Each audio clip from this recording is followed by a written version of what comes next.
할렐루야, 은혜의 자리에 나오신 모든 성도님들을 진심으로 환영합니다. 하나님께서 오늘 우리에게 말씀해 주시고 은혜를 주실 줄 믿습니다.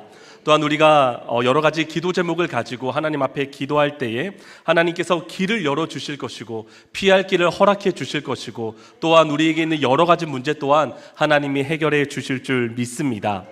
저는 오늘 시편 23편 이 4절 한 절의 말씀을 가지고 신앙의 평정심이라는 제목으로 하나님의 말씀을 전하도록 하겠습니다. 어떤 심리학자가 한 집단을 대상으로 흥미로운 실험을 한 적이 있습니다. 자신이 원하는 인생의 그래프를 그려보라고 한 것입니다. 이 참가자들에게 종이와 펜을 나눠주자 대부분의 사람들은 어떤 인생 그래프를 그렸냐면 왼쪽 아래에서 오른쪽 위로 향하는 직선을 그렸습니다. 이것은 무슨 의미냐면 시간이 흐를수록 내 인생은 더 좋아지고 더 안정되고 더 행복해지기를 바랐기 때문에 그렇게 그린 것입니다. 또한 어떤 사람은 상향 일직선을 그려서 내 인생에서 편하고 좋은 일만 가득하기를 원하는 마음으로 그림을 그린 사람도 있었습니다. 그런데 같은 실험에서 이번에는 지금까지 내가 실제로 걸어온 인생의 그래프를 그려보라라고 했습니다. 그러자 사람들은 이전과는 전혀 다른 인생의 그래프를 그렸습니다. 기쁨과 성취로 높이 올라간 부분도 있었지만 예상치 못한 고난과 실패로 깊이 내려간 부분도 있었습니다. 상향 일직선의 그래프는 단 한 군데도 찾아볼 수 없었습니다. 자, 이번에는요, 여러분들도 인생의 그래프를 한번 그려보도록 하겠습니다. 여러분 눈앞에 지금 종이 한 장이 있다라고 생각을 하고요.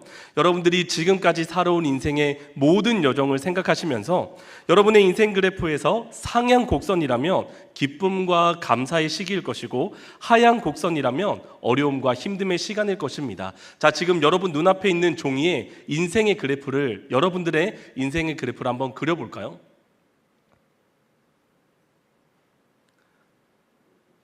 네, 여러분들에게 나이는 여쭙지는 않겠습니다. 아마 다양한 인생의 그래프가 있을 것입니다. 그런데 여기 계신 분들 중에 단 한 분도 일직선으로 아주 순탄하고 평탄한 그런 인생을 살아오신 분은 아마 없으리다고 생각을 합니다.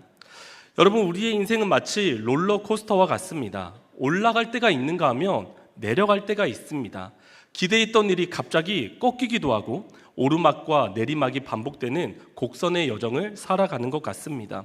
그 속에서 사람들은 다양한 반응을 보입니다. 상향 곡선일 때는 엄청나게 기뻐하고 즐거워하지만 하향 곡선일 때는 낙심하고 좌절합니다.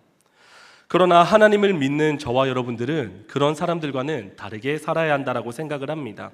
우리의 형편이 어떠하든 기쁠 때나 슬플 때나 감사할 때나 이해할 수 없는 상황 속에서도 우리가 하나님께 나아가 항상 기도하며 하나님만 붙잡고 하나님만 의지하는 삶을 살아야 될 줄 믿습니다. 저는 이것을 신앙의 평정심이라고 말하고 싶습니다. 여러분, 우리가 오르락 내리락 하는 인생의 굴곡 속에서 어떻게 하면 하나님의 백성으로서 이 신앙의 평정심을 유지할 수 있을까요? 오늘 본문 시편 23편은 바로 이 질문에 대한 대답이기도 합니다. 이 시편의 기자는 인생의 높은 곳에서도 인생의 낮은 곳에서도 하나님을 신뢰하며 신앙의 평정심을 잃지 않았습니다. 특별히 시편 23편 4절의 말씀을 통해 우리의 인생 그래프가 어떤 모양을 하고 있든지 상관없이 신앙의 평정심을 유지하는 방법을 오늘 본문의 말씀을 통해서 함께 살펴보고자 합니다. 우리는 먼저 인생은 반드시 골짜기를 통과해야 한다는 사실을 기억해야 합니다. 여러분, 시편 23편 1절 위에 시편 23편의 소제목으로 뭐라고 기록이 되어 있냐면 다윗의 시라고 기록이 되어 있습니다. 다윗은 어릴 때부터 양을 치던 목자였습니다. 다윗은 목자와 양의 관계를 너무나도 잘 알고 있었습니다. 그래서 시편 23편을 묵상을 할 때는 특별히 목자와 양의 관계를 생각하며 시편 23편을 이해를 해야 합니다. 저는 오늘 설교를 준비하며 양과 목자라는 책에 도움을 받았는데요.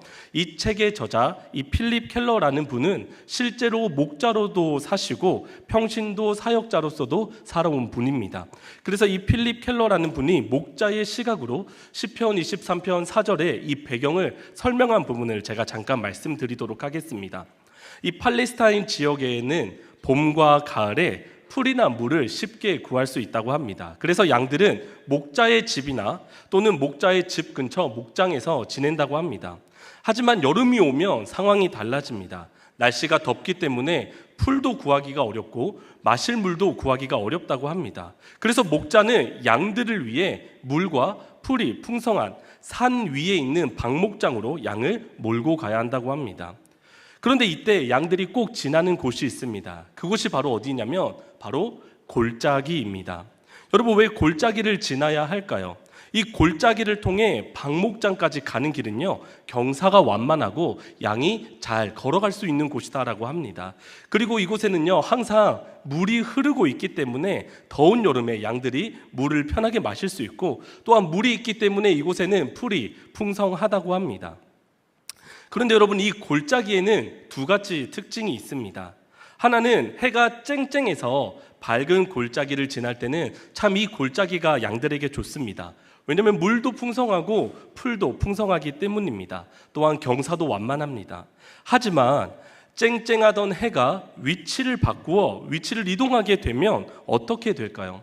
이 골짜기에는 그림자가 생깁니다. 갑자기 골짜기가 어두워지게 되는 것이죠. 어두워지면 밝을 때는 보이지 않았던 이 야생동물들이 등장을 합니다. 그래서 목자와 양은 긴장 상태가 되죠. 그리고 야생동물뿐만 아니라 골짜기가 어두워지면 도적들이 숨었다가 나타날 수도 있다고 합니다. 또한 길을 잃을 수도 있다고 합니다.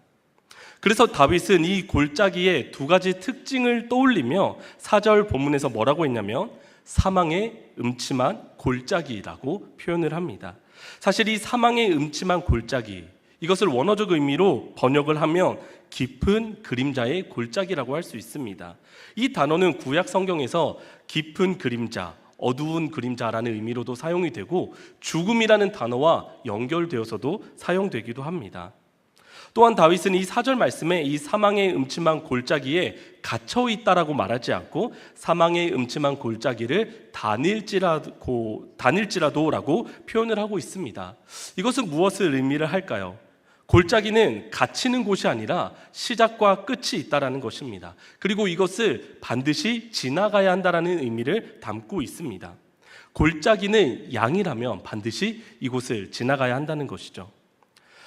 여러분, 이런 배경을 가지고 우리가 인생의 그래프를 다시 한번 생각해 봤으면 좋겠습니다. 특별히 다윗의 인생 그래프는 어떠했을까요? 아마도 엄청난 굴곡이 있는 인생 그래프였을 것입니다. 이 시간 잠깐 다윗의 인생을 살펴보겠습니다. 다윗은 어린 시절에 하나님의 선택과 하나님의 은혜로 사무엘로부터 기름 부음을 받아 왕이 되었습니다. 왕의 기름 부음을 받습니다. 그러나 바로 왕이 된 것은 아니었습니다. 시간이 지나자 어느 날 블레셋 사람인 골리앗이 등장을 하는데 모두가 다 무서워하고 다 두려워할 때 다윗은 만군의 여호와의 이름으로 골리앗 앞에 나아가 승리를 합니다. 그리고 이후 다윗은 사울의 사위가 됩니다. 이제 왕의 집안이 된 것이죠. 그런데 그때부터 다윗은 아주 힘들고 어려운 삶이 시작됩니다. 사울로부터 생명의 위협을 받습니다. 사울의 창에 의해, 사울의 칼에 의해 죽을 뻔한 적이 너무나도 많이 있었습니다. 사울은 기회가 있으면 언제든지 이 다윗을 없애버리려고 했습니다. 다윗은 결국 떠돌이 신세가 되었습니다. 추위와 더위도 견뎌야 했고 굶주림도 견뎌야 했습니다. 때로는 자신을 도와주었던 사람이 죽임을 당해 너무나도 참담하기도 했고 사람들의 배신 때문에 좌절을 겪기도 했습니다. 또한 자신이 살던 곳을 떠나서 다른 나라에 망명을 가기도 했습니다. 이방 왕에게 충성을 다하는 척도 했고요. 심지어 미친 사람처럼 수염에 침을 흘리는 일도 있었습니다. 노년에는 자신의 아들 압살롬에 의해 왕위를 빼앗긴 일도 있었습니다. 또한 이와는 반대로 다윗은 요나단이라는 친구를 통해 하나님의 은혜를 경험을 했습니다. 도움을 받기도 했습니다. 다윗을 따르는 충성스러운 부하들도 있었습니다. 다윗은 그 사울을 피해 도망 다니는 동안 한 번도 사울에게 잡힌 적은 없습니다. 항상 하나님은 다윗에게 피할 길을 또 은혜를 베풀어 주셨기 때문입니다. 그리고 정말 하나님의 은혜로 하나님의 약속대로 이스라엘의 왕이 되었습니다. 왕이 된 다윗은 하나님이 보시기에 바르게 살았습니다. 전쟁에서도 승리했습니다. 하나님의 궤를 옮겨오기도 했습니다. 다윗은 어디로 가든지 누구와 싸우든지 승리했습니다. 나라가 평안하기도 했습니다. 이 다윗의 인생을 제가 짧게 설명을 드렸는데요. 여러분, 다윗의 삶은 어땠을까요? 햇빛이 드리운 골짜기를 지날 때도 있었고요. 죽음의 그림자가 드리운 골짜기를 지날 때도 있었습니다. 여러분은 어떠신가요? 여러분은 지금 현재 어떤 골짜기를 지나가고 계십니까? 여러분, 우리는 골짜기를 반드시 지나가야 합니다. 때로는 햇빛이 비치고 물이 풍성하고 풀이 풍성한 골짜기를 지날 때가 있을 것입니다. 또한 이와는 반대로 깊은 어둠의 그림자가 드리운 골짜기를 지날 때도 있을 것입니다. 우리는 이 골짜기를 피할 수 없습니다. 이 골짜기를 통과해야지만 푸른 풀밭, 맑은 시냇물이 있는 방목장으로 우리는 도착할 수 있기 때문입니다. 이 골짜기가 우리에게 익숙해지지는 않겠지만 우리는 이 골짜기를 통과해야 정상입니다. 이것은 이상한 일이 아닙니다. 서두에 말씀드린 여러분의 인생 그래프를 다시 한번 떠올려 보겠습니다. 여러분의 인생 그래프가 일직선이라면, 상향 일직선이라면, 아무런 일 없이 평안하기만 한다면 얼마나 좋겠습니까? 하지만 그런 삶을 살아가는 사람은 이 세상에 아무도 없습니다. 다윗이 그랬던 것처럼 우리는 골짜기를 피할 수 없고 우리는 이 골짜기를 반드시 지나가야 합니다. 그렇다면 이 인생의 골짜기를 우리가 지나갈 때, 특별히 어두운 그림자가 드리워진 이 골짜기를 지나갈 때 우리는 두려워만 하고 걱정만 하고 긴장만 하고 힘들어만 하면서 이 골짜기를 지나가야 할까요? 아닙니다. 그렇지 않습니다. 시편 23편 4절에 보면 내가 사망의 음침한 골짜기로 다닐지라도, 그 다음에 이어지는 다윗의 고백은 무엇입니까? 내가 두려워하지 않는다라는 것입니다. 다윗은 해를 두려워하지 않는다라고 이야기를 하고 있습니다. 여기서 해라는 것은 원어적 의미로 악을 말합니다. 나쁜 것, 사악한 것을 의미합니다. 그러니까 골짜기를 지나는데 자신에게 생길 수 있는 모든 어려움과 문제를 말하는 것이죠. 야생동물의 위협이 있을 수도 있고 도적의 위협이 있을 수도 있고 길을 잃을 어려움, 어떻게 될지 모르는 그 상황이 있지만 다윗은 이 해를 두려워하지 않는다라고 말하고 있습니다. 그것이 어떻게 가능한가요? 두 가지 이유가 있습니다. 첫 번째는 목자 대신 여호와 하나님께서 나와 함께 하시기 때문에 두려워하지 않는다라고 이야기합니다. 여러분, 목자가 여름철에 양들을 이끌고 산 위에 방목장으로 간다라고 했습니다. 그렇다면 목자는 여름이 오기 전에 어떤 준비를 할까요? 여름이 오기 전 목자는 방목장으로 가는 길을 계속해서 살펴봅니다. 그곳에 혹시 독초는 없는지, 양들이 마실 물과 풀은 충분한지 항상 살펴봅니다. 그리고 골짜기도 여러 차례 확인을 합니다.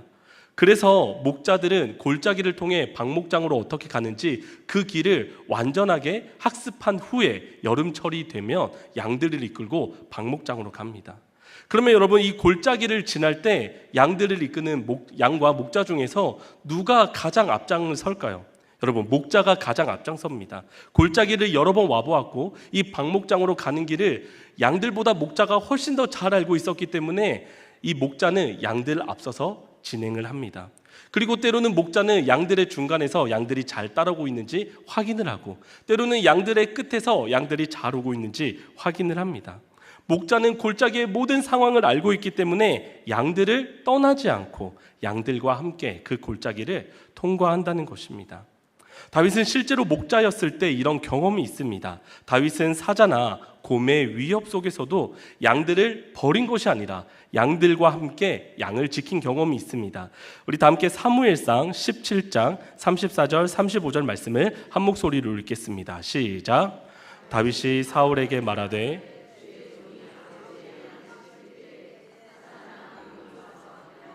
새끼를 내가 따라가서 그것을 치고 그 입에서 새끼를 건져내었고 그것이 일어나 나를 해하고자 하며 내가 그 수염을 잡고 그것을 쳐 죽였나이다.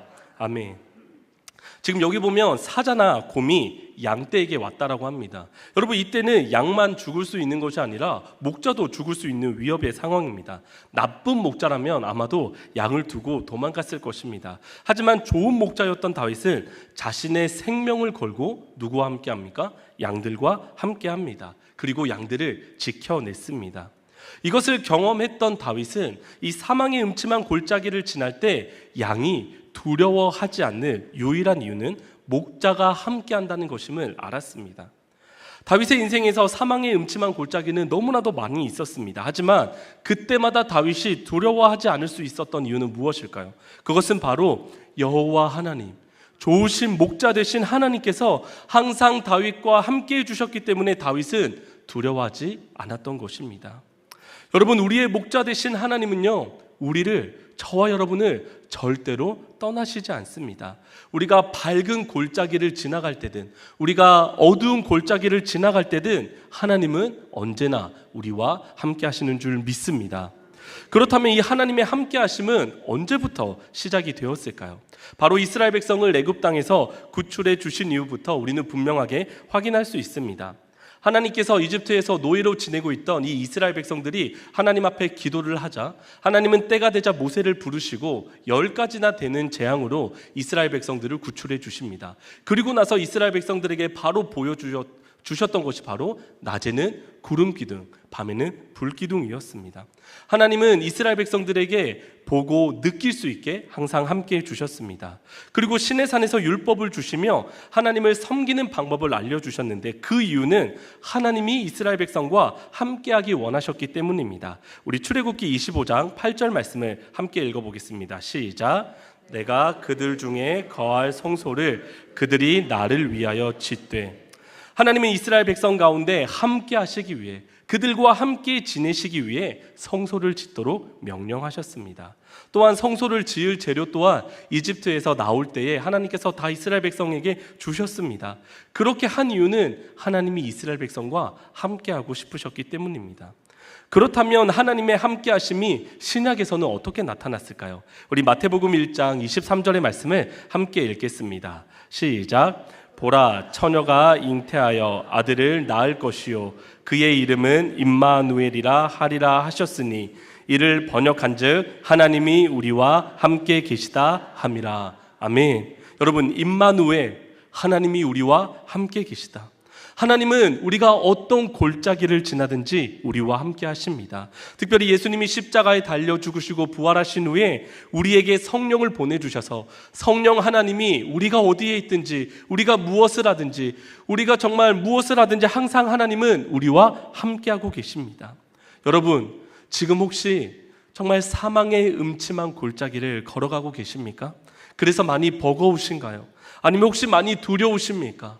많이 걱정되십니까? 여러분이 해결하지 못할 문제를 만나서 많이 답답해하고 계십니까? 여러분, 하나님이 지금 이 상황에도 함께하고 계신다라는 사실을 절대로 잊지 마십시오. 우리가 인식하지 못해도, 우리가 느끼지 못해도 하나님은 지금도 우리와 함께하고 계십니다. 이스라엘 백성과 함께 하셨던 하나님이 지금도 우리와 함께하고 계십니다. 다윗과 함께 하셨던 하나님이 지금도 우리와 함께 하십니다.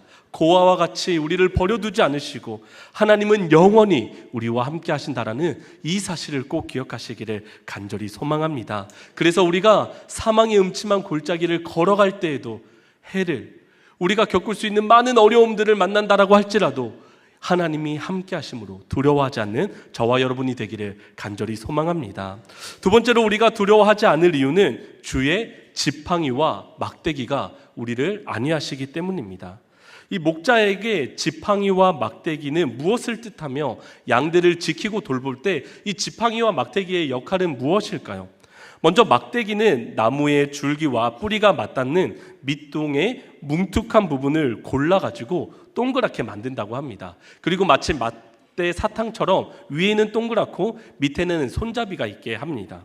그래서 목자는 이것을 가지고 예를 들어서 자신의 근처에 야생동물이 있다. 그러면 그것을 때려서 이 목자들은 양을 보호했고요. 그리고 혹시 멀리에 야생동물이 있다. 그러면 이 막대기를 던져가지고 야생동물을 쫓아냈다고 합니다. 그래서 목자는 양을 돌볼 때에 어떤 훈련을 하냐면 이 막대기를 던져서 목표물에 맞추는 훈련을 한다고 합니다. 이게 바로 막대기의 역할이고요. 그렇다면 지팡이는 어떤 역할을 할까요? 지팡이는 보통 길고 가느다란데 끝에가 갈고리 모양으로 되어 있다고 합니다. 그래서 이 양떼들이 무리를 지어서 이동을 하는데 어떤 양떼가 무리를 이탈하며 그 목자의 지팡이로 양떼를 이 무리로 이끌기도 하고요. 혹시나 바위 틈에 빠진 양떼가 있다면 이 지팡이로 이 양떼를 구출해 내기도 했습니다. 그래서 이 목자는 골짜기를 지날 때든지 양떼를 돌볼 때든지 언제든지 한 손에는 막대기, 그리고 여분의 막대기는 허리에 차고 한 손에는 지팡이를 들고 양들을 보호하고 양들을 지켰다고 합니다. 목자로 살았던 경험이 많았던 다윗은 이 사실을 너무나도 잘 알고 있었습니다. 자신도 양을 이끌고 골짜기를 지날 때 막대기와 지팡이로 양을 보호하고 양들을 인도했습니다. 그런데 뿐만 아니라 목자 되신 하나님이 자신과 함께할 뿐만 아니라 이 골짜기를 지날 때 때로는 막대기로, 때로는 지팡이로 자신의 삶을 인도해 주시고 보호해 주신다는 것을 다윗은 깨닫고 경험을 했습니다. 그러니까 다윗은 골짜기를 지날 때 두려워하지 않을 수 있었던 것입니다. 여러분, 그러면 오늘 본문에 소개된 이 하나님은 좋은 목자일까요? 나쁜 목자일까요? 하나님은 너무나도 좋은 목자이십니다. 왜냐하면 하나님은 어떤 상황에도 양을 떠나시지 않고, 그리고 함께 하실 뿐만 아니라 막대기와 지팡이로 양들을 보호해 주시기 때문입니다.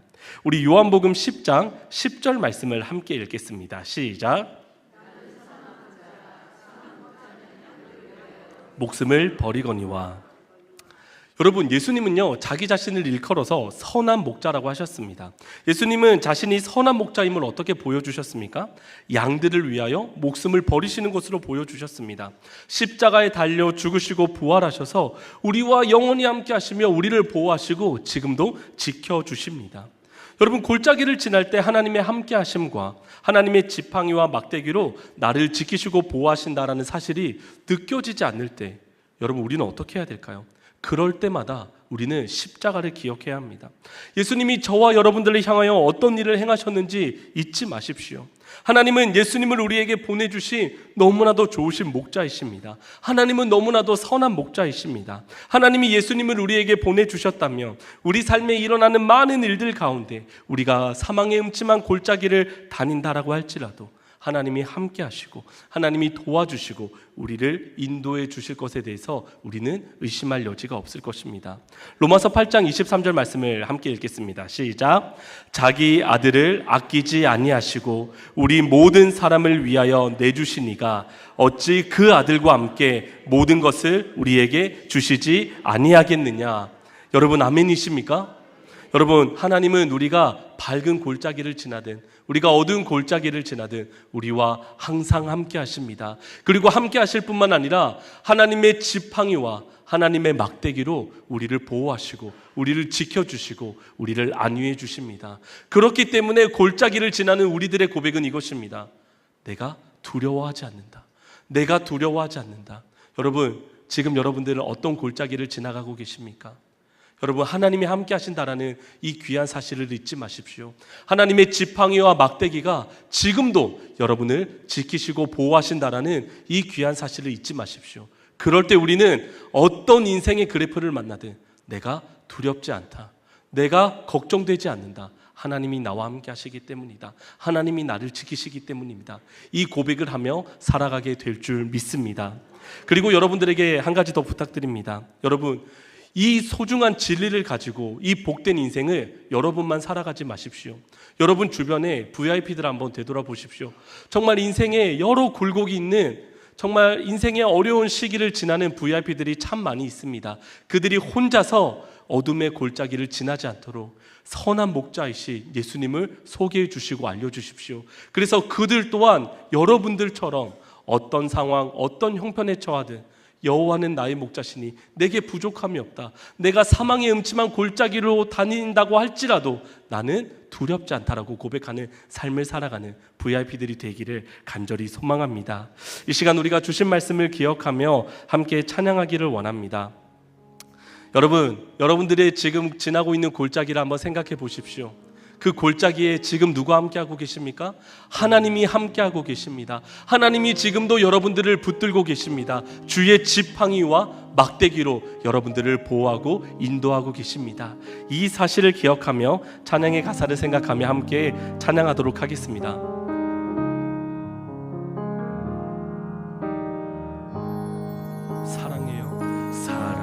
사랑해요. 신실하신 나의 주님, 신실하신 나의 주님, 나의 삶 주님 안에 있네. 눈을 뜨는 아침부터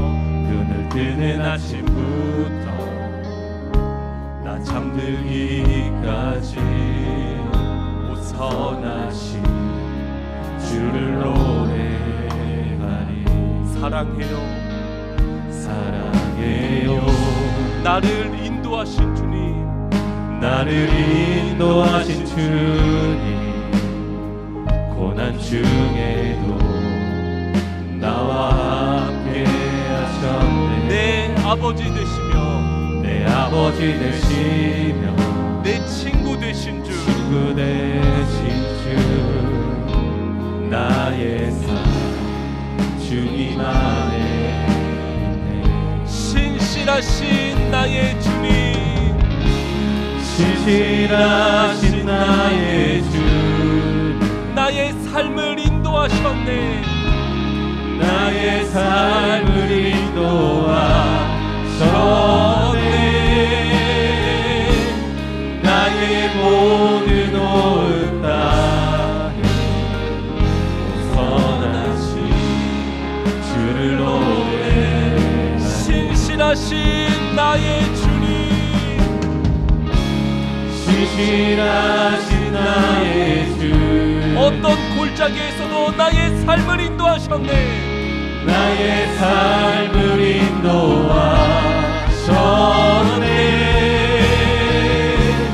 나의 모든 온 땅에 선하신 주를 노래하네. 마지막으로 고백하겠습니다. 신실하신 나의 주님, 신실하신 나의 주, 나의 삶을 인도하셨네. 나의 삶을 인도하셨네.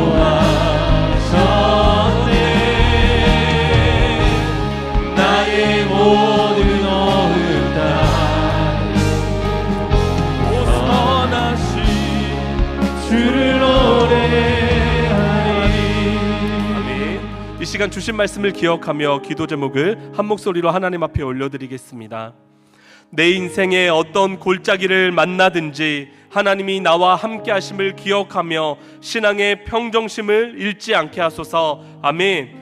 하나님의 지팡이와 막대기로 나를 지키시고 보호하심을 기억하며 신앙의 평정심을 유지하게 하소서. 아멘. 인생의 다양한 곡선 속에서 힘들어하는 VIP에게 선한 목자이신 하나님을 전하여 VIP가 복되고 행복한 인생을 살게 하소서. 아멘. 이 시간 지금도 우리와 함께 하시고 하나님의 지팡이와 막대기로 우리를 인도하시는 하나님을 기억하며 간절한 마음으로 주님의 이름을 한번 부르고 함께 합심하여 기도하겠습니다.